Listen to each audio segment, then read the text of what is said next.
Hello friends, welcome to our YouTube channel Udaan the fly.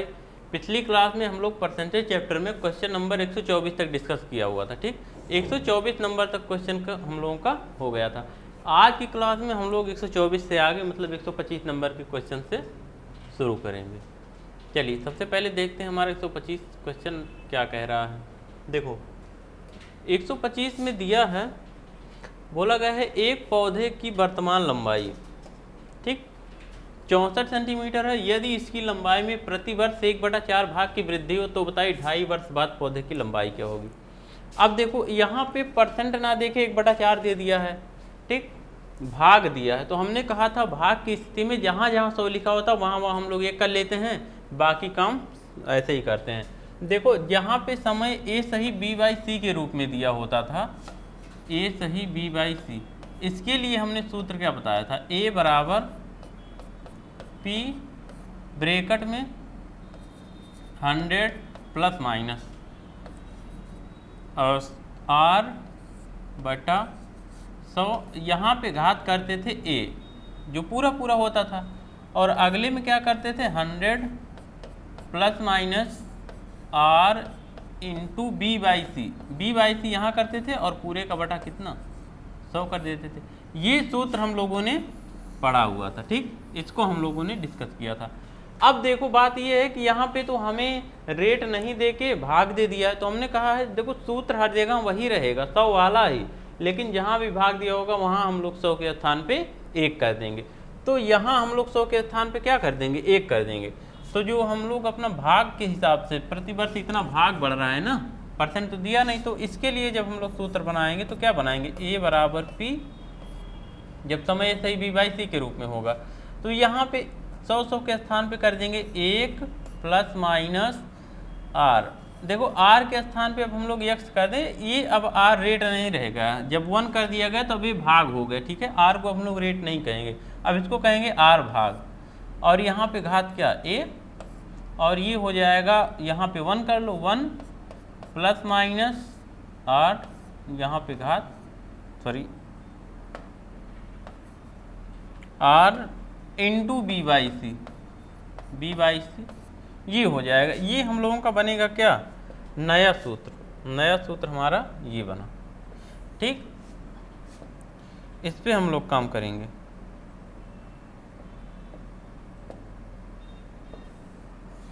ये है हमारा, ठीक, जहाँ भी भाग दिया होगा वहाँ पे हम इसको लगाएंगे। अब देखो इस पे अप्लाई करते हैं। अप्लाई क्या करेंगे, हमें बताना है फाइनली a का मान p, मतलब प्रेजेंट की लंबाई हमारे पास दे रखी है, ठीक है, कितना 64 सेंटीमीटर है, ठीक है। 1/4 भाग की वृद्धि होती है, 1/4 भाग r के स्थान पे आप 1/4 लिखोगे, क्योंकि वृद्धि हो रही है इसलिए प्लस लिखेंगे, तो 1/4 1 प्लस 1/4 तो कितना हो जाएगा 5/4। ये हो गया आपका 5/4। यहाँ पे घात कितनी 2, पावर a है ना, a के स्थान पे क्या है 2 है, यहाँ पे घात हम लोग कर लेंगे 2, गुणे कर लो 1 plus r into b/c, 1 plus r का मान अगला जो b/c के रूप में दिया है 1/2 है, ठीक, सॉरी 1/4 है, ये तो हमारा 1/4 है। इसको देखो ये हमारा है कितना 1/4, और b/c कितना दिया है 1/2, यहाँ पे ये कर लेंगे, ठीक। देखो r के स्थान पे क्या था हमारा 1/4 था, और b/c के स्थान पे 1/2 था, तो उसको हम लोगों ने कर लिया, ठीक।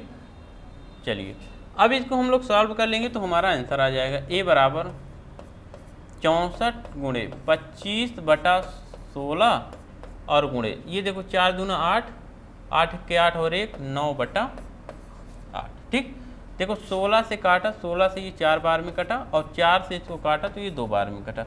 ये 25 9 हो गया 225, और 225 में 2 का हमें भाग देना पड़ेगा कितना 225/2, तो 112.5 सेंटीमीटर, ठीक।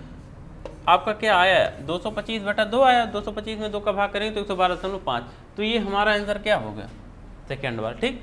ये बात समझ में आई। कल भी हम लोग इस टाइप के क्वेश्चन को किए हुए थे, और उसी क्रम में आज हमारा ये अगला क्वेश्चन था। अब हम लोग बढ़ते हैं अपने आगे की तरफ। चलिए 126 क्वेश्चन नंबर 126। यहाँ देख 126 में क्या कहा गया है? कहा गया है एक व्यक्ति 72,900 रुपये की लागत का एक ज़मीन खरीदता है और उस पर ये 1,33,100 रुपये लगाकर एक मकान बनवाता है। यदि ज़मीन की कीमत में 10% वार्षिक की दर से वृद्धि हुई हो और मकान की कीमत में, कामान नहीं है ये मकान है, ठीक है ना, और मकान, यहाँ पे मकान कर लो, मकान, और मकान की कीमत में 10% वार्षिक दर से कमी हुई तो बताए कितने वर्ष पश्चात दोनों का मूल्य आपस में बराबर हो जाएगा। दोनों का मूल्य मतलब दोनों का अगर हम 10 वर्ष, कहाँ गया, अच्छा, दोनों के मूल्य की अगर बात करें तो मिश्रधन दोनों का, ये A1 बराबर A2, कब ये हमारा A1 बराबर A2 हो जाएगा, ये चीज़ हमें बताना है, ठीक है ना।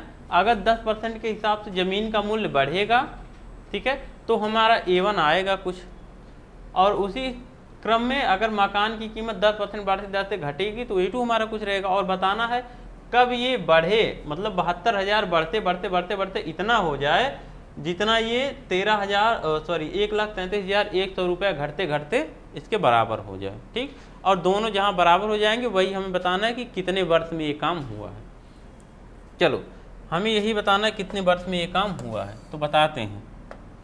हमें A1 बराबर A2 लाना है, और A बराबर आपका होता क्या है, P1 कर लेंगे 100 प्लस माइनस R को R1 कर लेंगे बटा 100, और घात क्या कर लेंगे n बराबर A2 के स्थान हम लोग P2 कर लेंगे 100 प्लस माइनस R2 और बटा 100, और यहाँ पे घात क्या n, क्योंकि n का मान हमें बताना है कि कितने वर्ष बाद, जितने वर्ष बाद ये बढ़ रहा है उतने ही वर्ष तक, जितने वर्ष तक यहाँ की राशि बढ़ेगी उतने ही वर्ष तक यहाँ की राशि घटेगी।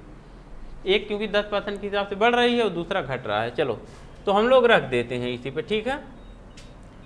पहले ये P1 का मान है और ये हमारा P2 है, ये हमारा 10% एक R1 है और एक 10% R2 है। चलो यहाँ पे रख दो, P1 का मान है 72,900। यहाँ पे मकान की कीमत में 10% के हिसाब से वार्षिक दर से वृद्धि हो रही है, तो 100 प्लस 10 बाई 100 मतलब 110 बटा 100, और 110 बटा 100 का क्या मतलब है 11 बटा 110 बटा 100, ठीक है ना। ये घात n, पावर क्या लग गई, n लग गया। P2 का मान है 1,33,100, 1,33,100, ठीक। P2 का मान इतना दिया हुआ था।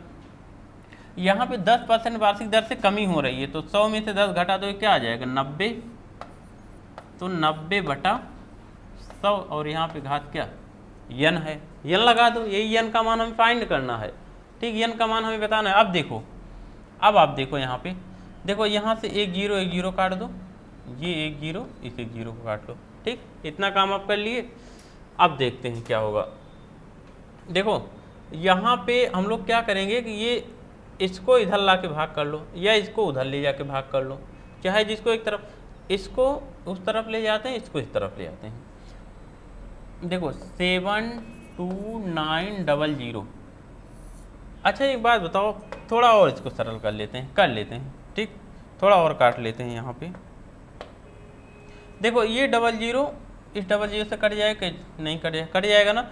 ये देखो अगर इसका हम लोग फ्रैक्शन करेंगे, 11 पे घात n होगा और ये 10 पे घात n, ये 9 पे घात n होगा और ये नीचे 10 पे घात n, तो क्या ये 10 पे घात n, ये 10 पे घात n कट जाएगा कि नहीं कट जाएगा, कट जाएगा। अब देखो यहाँ पे बचा 729 और बटा ये आ गया नीचे 1331, और बराबर ऊपर है यहाँ कितना 9 पे घात n, और ये 11 की घात n नीचे चला आएगा तो हो जाएगा 11, और पूरे पे घात हम लोग क्या लगा देंगे n लगा देंगे एक बार में, ठीक। एक बार में इतना काम कर दिए। अब देखो क्या हम इस चीज़ को 9/11 के रूप में कर सकते हैं, इस चीज़ को हमें 9/11 के रूप में बनाना है और देखना है n का मान कितना आएगा, घात कितनी आएगी। तो क्या 9 9 81 9 729 होता है, और 11 का घात 3 1331 होता है। तो हम लोग क्या कर लेंगे, यहाँ देख ले रहे हैं इधर, ठीक, यहाँ पे लगा दे रहे हैं आगे। देखो इसको हम लोग लिख सकते हैं 9 और बटा 11, इस पे घात क्या 3, इसका मतलब यही होता है 9 पे घात 3 729, 11 पे घात 3 1331, और ये बराबर 9/11 और यहाँ पे घात क्या है n है। अब देखो जहाँ पे आधार बराबर होता है 9/11 यहाँ भी है और 9/11 यहाँ भी है, जहाँ आधार बराबर होता है वहाँ घात भी बराबर होती है, तो ये दोनों घातें भी आपस में बराबर होंगी, मतलब n बराबर क्या 3, n बराबर क्या आ गया 3 वर्ष, ये हो गया 3 वर्ष, तो यहाँ भी हमारा n का आ जाएगा मान 3 वर्ष, ठीक है ना, वर्ष, n बराबर कितना है 3 वर्ष, ठीक है ना, तो ये आंसर हो जाएगा। अब देखें अगला क्वेश्चन 127, यहाँ देखें कहा गया है कम से कम कितने पूर्ण वर्षों में किसी वस्तु का मूल्य किसी वस्तु का वर्तमान मूल्य 60% से कम हो जाएगा, जबकि मशीन के मूल्य में प्रतिवर्ष 20% का अवमूल्यन होता है। देखो यहाँ पे हमें बताना क्या है कि कितने वर्षों में मशीन का वर्तमान मूल्य 60% से भी नीचे घट जाएगा, मतलब 60% से भी क्या हो जाएगा कम हो जाएगा। चलिए ये जो P है ना, सॉरी देखें, सबसे पहले हम लोग देखते हैं कि कितने पूर्ण वर्षों में मशीन का वर्तमान मूल्य 60% से भी कम हो जाएगा, ठीक है। जो भी मशीन का वर्तमान मूल्य है वो 60% से भी उसको हमें क्या करना है कम कर देना है, मतलब 60% से भी कम हो जाए, और हमें ये देख के बताना है कि कितना समय बाद यह काम होगा, कितना समय बाद यह काम होगा। तो चलिए हमें एक सूत्र ये पता है, A बराबर P ब्रैकेट में 100 ± R/100 और घात क्या होता है n होता है, ये होता है। लेकिन हमें तो ये बताना है कि वर्तमान मूल्य 60% से कम हो जाए, ये जो मूल्य है ना ये किससे कम हो जाए, ये चीज़ 60% से भी कम हो जाए, तो यहाँ पे हम लोग 60% लिखेंगे। देखो अगर एक स्थान पे हम लोग 60% लिखें, मतलब 60/100 इससे भी कम हो जाए, मतलब इससे कम होने का क्या मतलब 60/100 बड़ा रहे 60%, और यहाँ पे P का मान क्या रखा जाए, ठीक है ना, P के स्थान पे हमें कुछ ये 60p/, इससे कम हो जाए, यहाँ पे P का मान क्या हो, और ये देखो 100 देखो यहाँ पे 20% का अवमूल्यन हो रहा है, मतलब 100 में से 20 गया कितना 80/100 हो रहा है, और यहाँ पे घात क्या है n है, ठीक है। यही चीज़ हमें बताना था कि वस्तु का वर्तमान मूल्य 60% से कम हो जाए, जो भी इसका मूल्य है वर्तमान वो 60% से कम हो जाए। देखो 60% से भी ये वाला मूल्य छोटा हो जाए, मतलब 60% से कम हो जाए। यहाँ देखो ये P काट लो, आप इसको काट लो, देखो भाग दे लोगे 100 का भाग 60 में तो 0.6 आ जाएगा, 0.6 आ जाएगा। इससे छोटा होना है इसको, ये इसको काटोगे 20 से ये 4 बार में कटेगा और 20 से ये 5 बार में कटेगा, तो 4/5 और इस पे घात क्या आ गया n आ गया। अब यही हमें n का मान बताना है, 1 वर्ष रखा जाए तब यह काम होगा, मतलब ये समीकरण हमारा सही होगा। 2 वर्ष रखा जाए तब सही होगा, 3 वर्ष रखा जाए। देखो अगर n का मान आप 1 रखोगे तो ये 4/5 हो जाएगा, और 4/5 का क्या मतलब है, 4 में जब आप 5 का भाग दोगे 0.8 आएगा, तो क्या 0.8 0.6 से छोटा है, नहीं छोटा है, बड़ा है, तो ये गलत हो जाएगा। अगर आप n के स्थान पे 2 रखोगे तो ये 4 का वर्ग 16 और बटा 5 का वर्ग 25 हो जाएगा। देखो यहाँ पे हम करके दिखा दे रहे हैं, नहीं तो ऐसे समझ नहीं पाएंगे। इसी में ये जो हमारा आया हुआ है, ये अगर इसी में हम लोग n के स्थान पे 1 रखें, ठीक, यदि n बराबर 1 रखेंगे तो क्या आएगा हमारा, देखते हैं। ये 0.6 लगा है, लगा लो, देखो ये बड़ा n का मान 1 रखेंगे तो 4/5 आएगा, ठीक। 4/5 का क्या मतलब है, इसको हम लोग क्या लिख सकते हैं 0.8 लिख सकते हो ना, 0.8। तो देखो क्या 0.8 0.6 से छोटा है, नहीं है, तो इसका मतलब ये क्या हो जाएगा, ये हमारा हो गया गलत। अब यदि n बराबर 2 रखें, ये आप लोगों को इतना करना नहीं, देख के समझ में आ जाएगा n बराबर क्या रखा जाए, लगभग ये सब करना थोड़ी ना, 1 रखने पे बताए तो कितना आएगा। अब अगर 2 रखोगे तो ये 0.6 है, ये बड़ा होना चाहिए, 4 का वर्ग 16 और बटे 5 का वर्ग 25 हो जाएगा।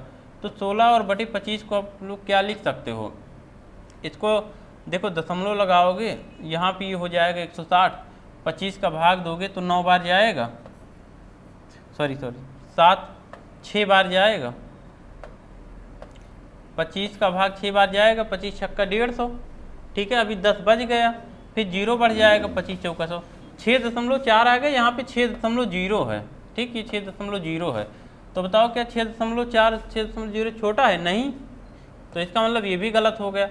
अब देखो एकदम करीब पहुंच गए हैं, इसका मतलब यदि n बराबर हम लोग 3 रख देंगे तो पक्का हमारा आंसर आ जाए। देखो 0.6 3 4 पे घात 3 मतलब 64 और बटे 125। अब यहाँ से आप लोग को अंदाज लग जाएगा, अगर 0.64 आ गया है, 0.8 से इतना कम हो गया तो अगली बार फिर और कम हो जाएगा, और कम हो जाएगा तो मतलब 0.6 तक आ जाएगा। तो यही हमारा n बराबर 3 रखने पे इसको आप हल करोगे 0.6 से ये छोटा आएगा, 0.6 से क्या आएगा? छोटा आएगा। तो n बराबर 3 हमारा क्या हो जाएगा? 3 वर्ष आंसर हो जाएगा, ठीक है ना, यही 3 वर्ष हमारा आंसर हो जाएगा। इन सबको हमें पेपर में इतना लगाना नहीं होता, हम लोग अपना कॉमन सेंस लगा के समझ जाते हैं कि n बराबर 3 ही वर्ष आएगा, ठीक है ना। चलो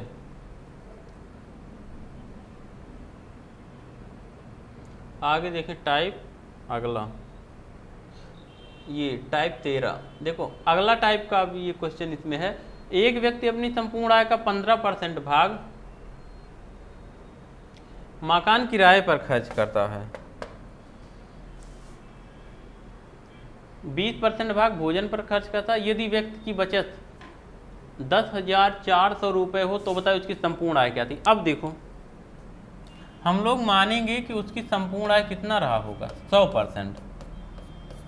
संपूर्ण आय उसका अपने आप में 100% रहा होगा। इसी 100% में से वो कितना भाग खर्च किया? 15 भाग खर्च किया, ठीक है ना। तो देखो हम लोग उसकी बचत निकाल लेते हैं। बचत बराबर क्या हो जाएगा? टोटल उसने 100% उसकी आय थी, इसमें से हम लोग माइनस कर देंगे, एक बार उसने 15% खर्च किया, 15% कम हो जाएगा मकान पर, और 20% भाग भोजन पर, प्लस ये भी तो खर्च किया, 20% कहाँ खर्च किया? भोजन पर, तो इसको भी घटा देंगे। अब जो आएगा वो उसकी बचत हो जाएगी। तो उसने बचत कितने परसेंट की? देखो 20 10 30 5 35%, तो मतलब कितना? 65% की उसने क्या किया? बचत। ये उसकी हो गई सेविंग। अब देखो आप बताओ, उसकी आज 100% थी, 15% भोजन पर, 20% मकान, 15% मकान किराए पर, 20% भोजन पर खर्च कर दिया, मतलब 35% खर्च कर दिया, तो 65% बचा लिया। और यही जो 65% यहाँ बचा है वही रुपए में 10,400 के, तो मतलब ये 65% 10,400 के बराबर है कि नहीं है। चलो अब इसको हम लोग सॉल्व कर लेते। देखो एक तरीका हमने आप लोगों को बताया था कि A% बटा x बराबर B% बटा y, ये हमने आप लोगों को बताया हुआ था। मतलब A% बराबर x, A% x, ठीक है ना। यहाँ जो परसेंट रहेगा उसी का संगत यहाँ पे रुपया पैसा जो भी वैल्यू दी रहेगी वो रहेगी। जैसे यहाँ बचत 65% की किया, वहाँ रुपए में 10,400 के, तो यहाँ A के स्थान पे हम लोग क्या लिखेंगे? 65, और नीचे इसका बचत कितना है? 10,400 बराबर B%, मतलब उसकी संपूर्ण आय, उसकी संपूर्ण आय कितनी थी?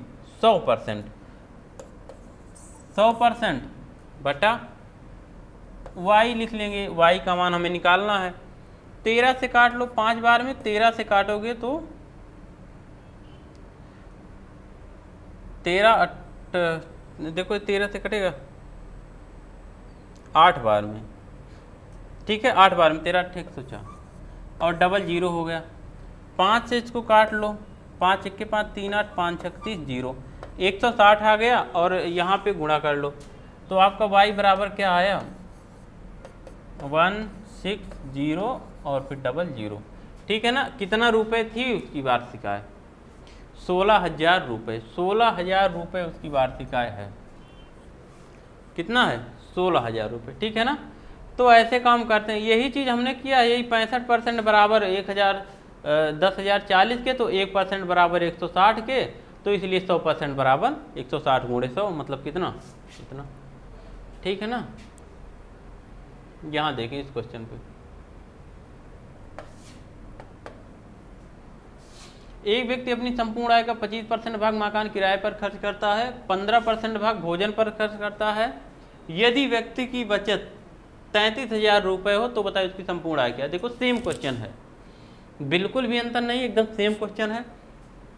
25% भाग किराए पर खर्च किया, 15% भाग भोजन पर, तो 25, 5, 30, 10, 40, टोटल उसने 40% भाग खर्च किया, तो बचत कितना किया, 60%।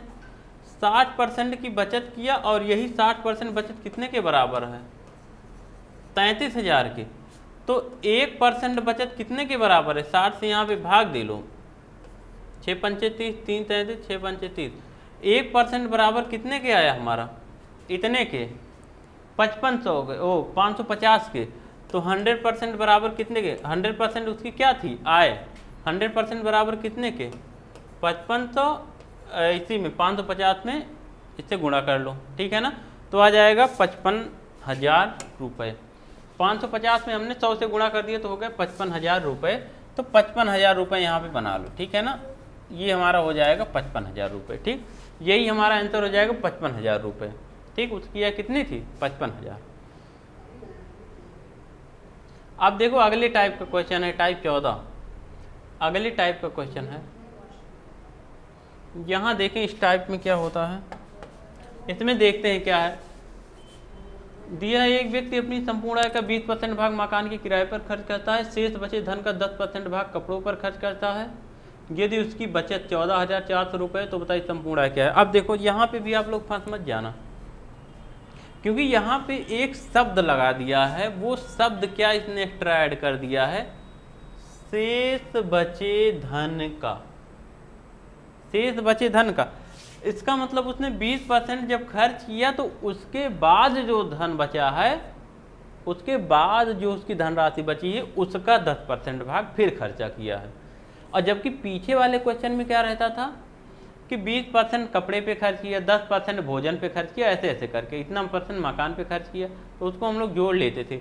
लेकिन यहाँ 20 और 10 के जोड़ेंगे नहीं, क्यों, क्योंकि इतना खर्च करने के बाद जो शेष धनराशि बची थी उसका 10%, शेष बचे धन का। देखो पहचानने का ही तरीका है कि ऐसे क्वेश्चन में शेष बचा धन लगा रहेगा तो हम लोग पुराना मेथड नहीं अपनाएंगे। यहाँ के लिए क्या मेथड अपनाते हैं, इस बात को आप लोग समझिए, इस बात को समझते हैं। उसकी टोटल धनराशि हम लोग मान लेते हैं x रुपये। देखो यहाँ हम लिख दे रहे हैं माना कुल धनराशि,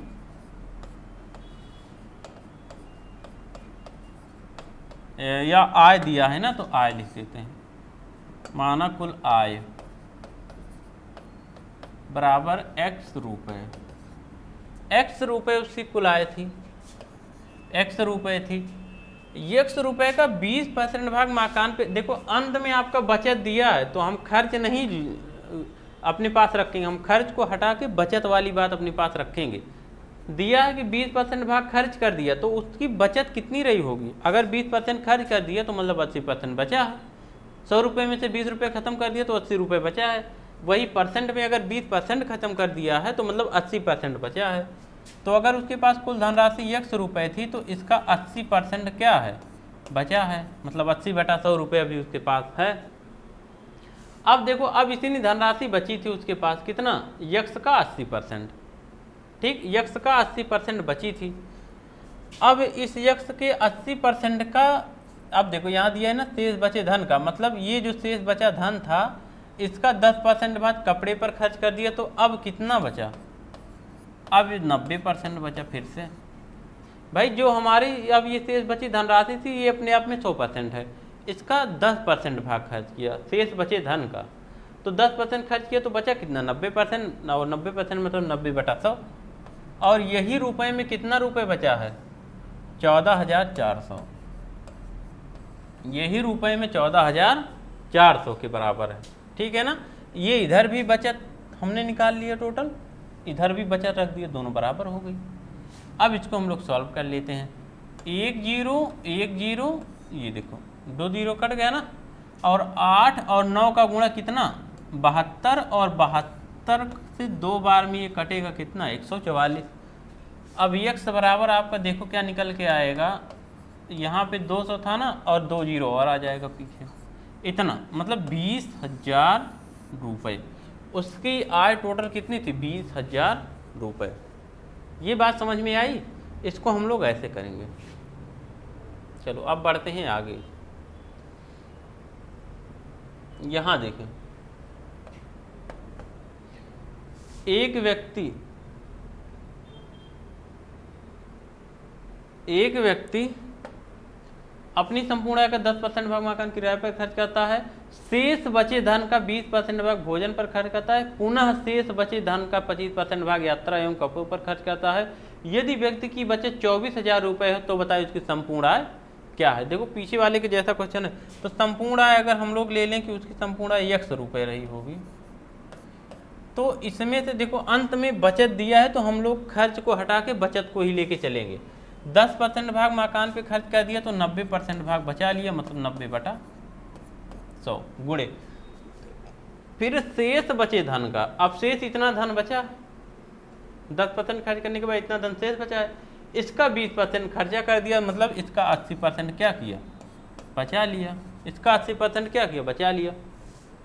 फिर अब ये जो शेष बचा धन है ये पूरा का पूरा, इसका 25% भाग यात्रा और कपड़े पर खर्च कर दिया तो कितना बचा लिया, 75%। 25 खर्च कर दिया तो 75% क्या किया, बचा लिया, मतलब 75/100। और यही रुपए में बचत कितना किया है, 24,000 रुपये की, तो यही बराबर कितने रुपए की, 24,000। ठीक, ये 24,000 रुपये के बराबर हो गया। अब देखो ये 1 0 2 0, यहाँ से 100 को काट लो। ठीक, देखो इस 8 से आप 24 को काट लो कितने बार में, ये पूरा का पूरा 300 बार में कट जाएगा। ठीक, 8 3 24 होता है। अब देखो इस 15 से 75 को काटो, 15 25 75, और 15 से 300 को काट 3000 को काट लो 200 बार में। ठीक, 200 बार में कट गया। अब देखो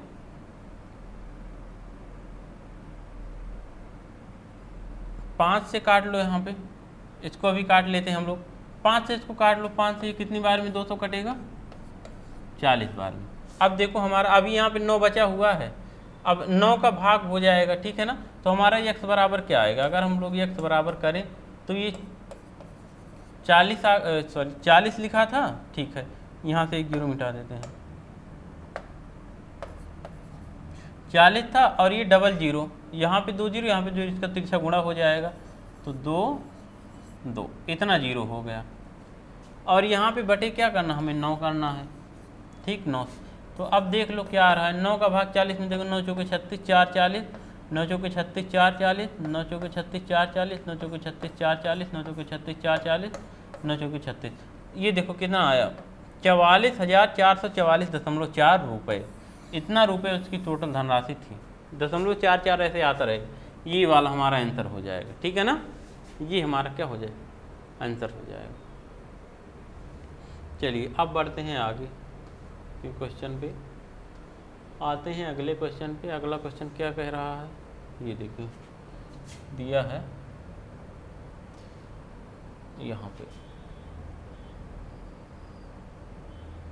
यहाँ पे देखिए, ये है 32 नंबर का, 132।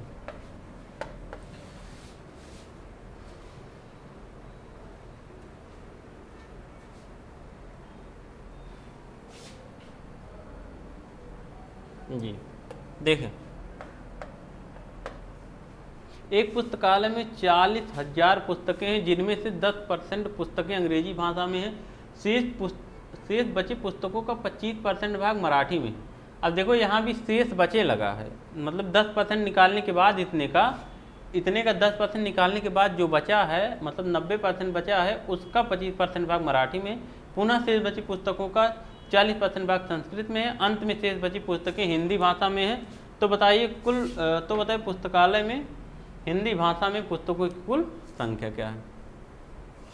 देखो हम लोग हिंदी भाषा की पुस्तकें जब निकालेंगे, सबसे पहले हमारे पास 40,000 पुस्तक के बारे में बात किया गया। 40,000 पुस्तक है, 10% अंग्रेजी भाषा में है, तो मतलब बाकी भाषा में कितनी पुस्तकें हैं? 90% पुस्तकें हैं, मतलब 90/100। हमने अंग्रेजी भाषा वाली पुस्तक हटा दी है 10%, तो बची शेष 90% पुस्तक। अदर भाषा में इंग्लिश को छोड़ के 90% पुस्तक हैं। इतनी पुस्तक हैं अदर भाषा में। कहा शेष बची पुस्तकों का 25% भाग मराठी में है। अब ये जो इतनी पुस्तकें शेष बची हैं, इसका 25% मराठी में है, तो मतलब 75% भाग किस में है? मराठी और अंग्रेजी के बाद जो भाषा बची है उसमें है। इतनी पुस्तकें। पुनः शेष बची पुस्तकों का 40% भाग संस्कृत में है। अब इतने जो है 40% संस्कृत में है, तो 60% पुस्तकें किसमें हैं? संस्कृत, अंग्रेजी और मराठी के अलावा। अब उसके अलावा अंत में हिंदी बची है, हिंदी भाषा बची है, तो यही पुस्तकें किसकी हैं? यही पुस्तकें बराबर हैं हिंदी की। यही पुस्तकें किसकी हैं? हिंदी की हैं। तो देखो अब इसी को सॉल्व कर लो तो हिंदी की पुस्तकें आ जाएंगी आराम से। ये देखो 4 0 5 0 और ये 6 0, 2 2 4 2 6 0 कट गया ना 6 0। अब इनका आपस में गुणा करा लो। ये देखो 75 और 4 का गुणा करा लो। 75 दूना कितना? 150 और 150 दूना 300। 300 हो गया, मतलब हमें हिंदी भाषा की पुस्तकें चाहिए थी, तो बराबर 300 और गुणे ये देखो 6 और 9 का गुणा कितना? 54। 300 गुणे 54। 0 0 3 चौके 12 के 2 1 और 3 5 15 1 16। क्या आ गया? 16,200 पुस्तकें किसकी हैं? हिंदी भाषा की हैं। इतनी पुस्तकें हिंदी भाषा की हैं। ठीक है ना? ये सारी पुस्तकें हिंदी भाषा की हैं।